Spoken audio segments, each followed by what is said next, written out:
once again, this is Pradeep sir, my YouTube channel Pradeep Parasmani for free education to each and everybody, right? आप सभी को मेरा नमस्कार। तो उम्मीद करता हूँ कि आपको ये सेशंस अच्छे लग रहे होंगे। एक बार फिर मेरी रिक्वेस्ट है आप सभी से कि आप हर एक वीडियो को बिल्कुल अंत तक देखिएगा, ताकि आप कोई भी इम्पोर्टेंट पॉइंट मिस ना कर जाएं, क्योंकि बातचीत में पता नहीं चलता है कि कब क्या अच्छी बात हमको मोटिवेट कर जाए और हमारे काम को आसान कर दे, राइट? तो अभी तक हम 260 सेंटेंसेस कर चुके हैं। We have done 260 sentences, right? तो आज हम करते हैं पेज नंबर 21, 22, राइट? तो सेंटेंस नंबर 261 है, मैं अमेरिका जाने की सोच रहा हूँ। I am thinking of going to America. तुम किस बारे में सोच रहे हो? What are you thinking about? मैं अब अच्छा महसूस कर रहा हूँ। I am feeling better now, right? तो जैसा कि मैंने आपको पिछली वीडियो में भी बोला था कि जितने भी शब्द आपको इन सेंटेंसेस में दिखाई दे रहे हैं, तो आप बहुत आराम से हिंदी वाले वर्ड की अंग्रेज़ी देख सकते हो यहाँ पर। तो अपने रजिस्टर में इन चीज़ों को ऐड करते जाओ। डेली जब भी आप एक नई वीडियो ये देख रहे हो, तो इसमें से आप हिंदी वाले वर्ड्स अलग कर लो और उनके सामने उनकी अंग्रेज़ी अपने रजिस्टर में लिखो। और कोई बहुत मुश्किल काम नहीं है। अगर आप 30-35 मिनट भी डेली रिवीजन के नाम का बैठोगे, तो आपको बहुत सारे वर्ड्स जो डेली यूज़ में आते हैं आपको बड़े आराम से याद होते चले जाएंगे। आपको याद भी नहीं करने पड़ेंगे, ऑटोमेटिकली याद रहेंगे आपको। बस एक बार थोड़ा सा स्टार्ट लेने की ज़रूरत है। तो यहाँ पर मैंने कुछ शब्द फिर से दिए हैं ताकि आपको थोड़ा आसानी हो जाए। यहाँ लिखा हुआ है अपीयर, दिखना, कि आप कैसे appear, how does he appear, वो कैसा दिखता है, कैसा लगता है। कंटेन मतलब के अंदर होना, कि दिस बॉक्स कंटेन्स टॉफ़ीज़, यानी इस बॉक्स के अंदर टॉफ़ियाँ हैं। डिज़ायर यानी बहुत अच्छा हो, कि आई डिज़ायर यानी कि मैं चाहता हूँ कि कुछ अच्छा हो। डिटेस्ट यानी कि घृणा करना, कि मुझे उससे घृणा आती है, आई डिटेस्ट हिम। नफ़रत करना का भी मतलब वही होता है कि आई हेट हिम। मीन मतलब अर्थ होना, कि आई मीन यानी मेरा मतलब। पोजेस का मतलब मालिक होना, कि आई पोजेस माई व्हीकल, यानी कि मैं अपने वाहन का मालिक हूँ। रिकॉल का मतलब होता है याद करना। जैसे हम बोलते हैं ना कि रिकॉल करो, कि मेमोराइज तो हमने कर लिया, याद करना। अब आप रिकॉल करो यानी कि याद करो कि कहाँ पर आपने ये चीज़ देखी थी। रिजेंबल का मतलब है एक समान दिखना। वो जैसे होते हैं ना कि दो जुड़वा बच्चे जो होते हैं वो रिजेंबल करते हैं एक दूसरे को, यानी they look like each other, बिल्कुल एक जैसे दिखते हैं। जैसे कि कार्बन कॉपी करवाते हैं हम, कभी कोई फोटोस्टैट कराते हैं तो दोनों कॉपी ऑलमोस्ट एक जैसी लगती हैं, तो हम कहते हैं रिजेंबल कर रहे हैं एक दूसरे को। सस्पेक्ट करने का मतलब होता है शक करना, कि आई सस्पेक्ट, कि मुझे शक है। फिर लिखा हुआ है कि कंसिस्ट्स ऑफ, यानी इस चीज़ का बना हुआ है, कि the file consists of some papers, यानी उस फाइल के अंदर कुछ पेपर हैं। डिज़र्व का मतलब योग्य होना, कि he deserve to come first in the class, क्योंकि वो योग्य है। डिस्पाइज का मतलब होता है तुच्छ समझना, कि किसी को हम बहुत छोटा समझते हैं तो हम इस वर्ड का यूज़ करते हैं। अभी सेंटेंस आएगा तो उसमें आपको ये पता चल जाएगा। फॉरगिव का मतलब होता है माफ़ करना। बहुत बार आपने ये शब्द सुना होगा कि I forgive him, he forgive me, यानी वो मुझे माफ़ कर दे, मैंने उसको माफ़ कर दिया है। नो का मतलब होता है जानना, यानी मालूम होना। I know how to drive, मैं गाड़ी चलाना जानता हूँ। ओन का मतलब होता है मालिक। आई ओन अ हाउस, मैं एक मकान का मालिक हूँ। प्रेफर का मतलब होता है प्राथमिकता देना, मतलब किसी को प्रायोरिटी देना, किसी को प्रायोरिटाइज करना। कि I prefer juice over coffee, यानी मुझे जो है जूस ज़्यादा पसंद है और कॉफ़ी पसंद नहीं है। ठीक बात। रिक्वायरमेंट, और रिक्वायर मतलब ज़रूरत, जैसे ज़रूरत होती है हमको तो हम बोलते हैं हमारी रिक्वायरमेंट है ये। इट सीम्स, बोलते ना कि it seems he is very happy, मतलब ऐसा दिखता है कि वो बहुत खुश है। इस संदर्भ में हम इस शब्द का इस्तेमाल करते हैं। अंडरस्टैंड का मतलब होता है समझना, कि आई अंडरस्टैंड यू, कि मैं आपको समझता हूँ। आगे देखते हैं पेज नंबर 22। सेंटेंस नंबर है 264, 264। मैं यह जानता हूँ, आई नो दिस, मैं आपकी परेशानी समझता हूँ। आई अंडरस्टैंड योर प्रॉब्लम, मैं तुमसे नफरत करता हूँ। आई हेट यू, वह आया है, ही हैज़ कम, वह आई है, शी हैज़ कम। वे आए हैं, दे हैव कम, तुम आए हो, यू हैव कम। मैंने यह किताब पढ़ी है, I have read this book. जब हम बीती बात करेंगे कोई तो हम इसको बोलेंगे रेड, स्पेलिंग वही है, READ।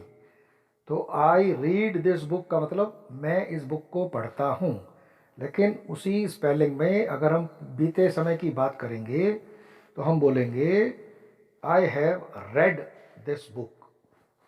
मैंने उसे पत्र भेजा है, I have sent him a letter. मैंने उसकी अनुमति ली है, I have taken his permission. तुम बहुत बदल गए हो, you have changed a lot. कीमतें फिर बढ़ गई हैं, प्राइसेस हैव रिजन अगेन। तुम अब पिता बन गए हो, you have become a father now. हमारे बॉस ने मीटिंग बुलाई है, our boss has called a meeting. मुझे जुकाम हो गया है, आई हैव गॉट कोल्ड। उसे जुकाम हो गया है, he has got a cold. उसे बुखार हो गया है, he has got a fever. हमारे बच्चे के दांत गिरने लगे हैं, our babies teeth have started falling, या our babies teeth have started to fall out. मैं टाइम टेबल से बहुत पीछे चला गया हूँ, मैं टाइम टेबल से बहुत पीछे चला गया हूँ, यानी कि I have fallen much behind the time table. मैं यह समझ गया हूँ, आई हैव अंडरस्टूड दिस।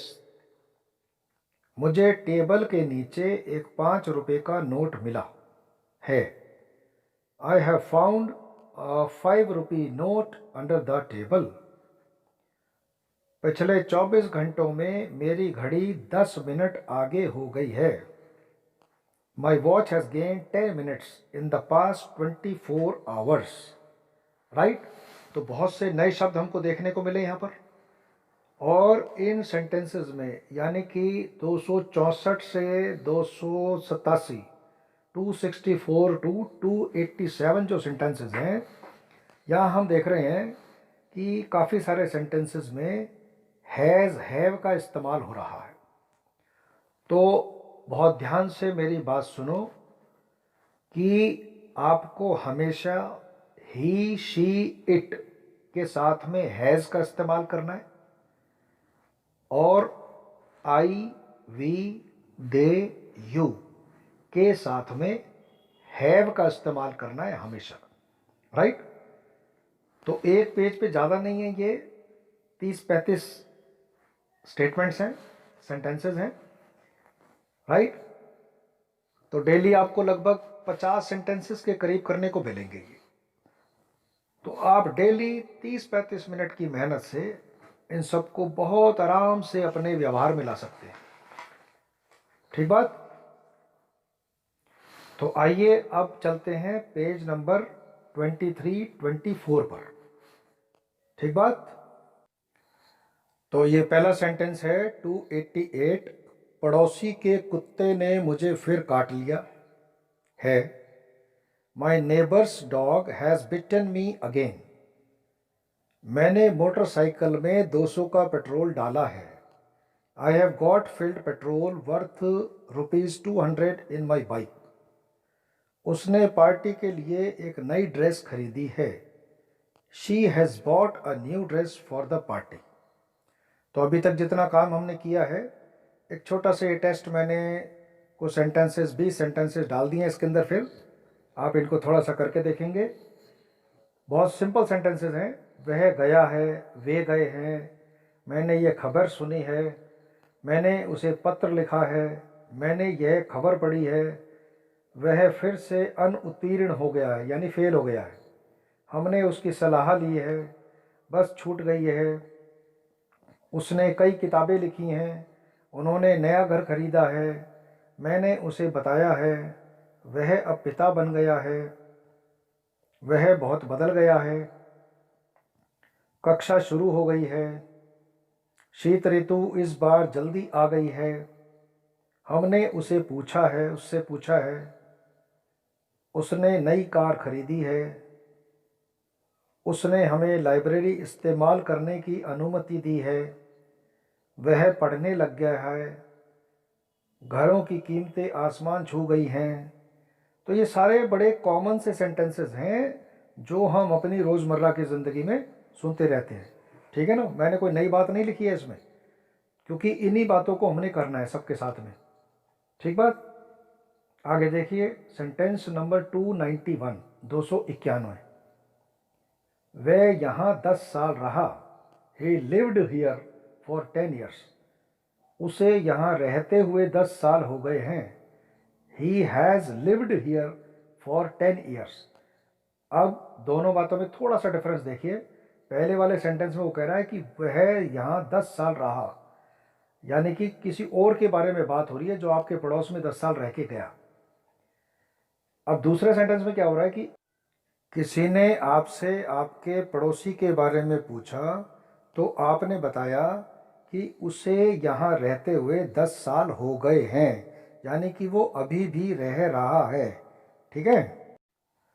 मुझे इस कंपनी में काम करते हुए 6 साल हो गए हैं। I have worked here in this company for 6 months। मैंने इस कंपनी में 6 साल काम किया। I worked in this company for 6 years। मैंने उसे सुबह 10 बजे फ़ोन किया था। I had called him at 10 in the morning। He वह आया था। He had come. वे आए थे। They had come. मैं वहाँ गया था। I had gone there. मैंने उसे बताया था। I had told him. मैंने उससे पूछा था। I had asked him. उसने मुझे वचन दिया था। He had given me a promise. हम वहाँ एक बार गए थे। We had gone there once. हम 8 लोग वहाँ गए थे। 8 of us had gone there। उसने मुझे वहाँ जाने की सलाह दी थी। He had advised me to go there। हमने उसकी अनुमति ली थी। We had taken his permission। वह मुझे भूल गया था। He had forgotten me। हमने उन्हें आमंत्रण दिया था। We had invited them। 1985 में मुझे मुंबई में रहते हुए 10 साल हो चुके थे। In 1985 I had lived in Mumbai for 10 years. बस छूट गई होगी. The bus will have left. वह अब तक घर पहुंच गया होगा. He will have reached home by now. इस महीने के अंत तक मैं यह पुस्तक पढ़ चुका हूँगा.